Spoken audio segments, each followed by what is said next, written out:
Here at Native Seed Search, we do regular germination testing to monitor the health of the seeds that we keep in storage. And because we sell seed, we're required by the federal government to test regularly to be sure that the seeds that we're selling are healthy. We do the testing in our seed lab with lots of help from volunteers. We use heavy brown paper that's made just for germination testing and label the edges to identify the seeds that will be placed inside. Then we wet it down thoroughly with distilled water. 25 seeds are randomly selected from a seed jar, laid out on the paper towel, and then rolled loosely and placed in a container with a loose lid that will help retain the moisture in the towel while still allowing access to air so that the seeds can breathe. Some seed types have very hard seed coats, such as gourds and okra, and this can inhibit germination. Maggie is working on gourd seeds here. We clip or sandpaper the seed coat and then soak for a few hours or overnight to allow the seed inside to absorb water.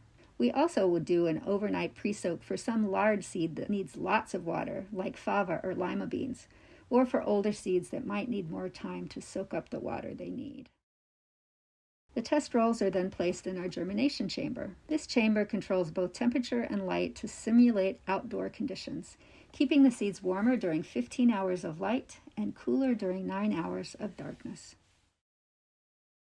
We check on the tests after a week, carefully unrolling the towel and counting the number of seeds that have sprouted. We look for stem and leaf as well as roots, and we assure that the sprouts look healthy, not showing deformities. There are different standard percentages that must be met for different crop types, anywhere from 55 to 75% germination required, and we record the scores. You can use similar methods to test seeds you've grown at home.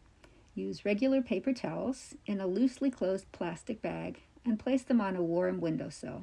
If our seeds aren't done sprouting after a week but still look healthy, we add some water and return to the chamber for a few more days. Some varieties, like chilies and chiltepines, can take 2 to 4 weeks to germinate.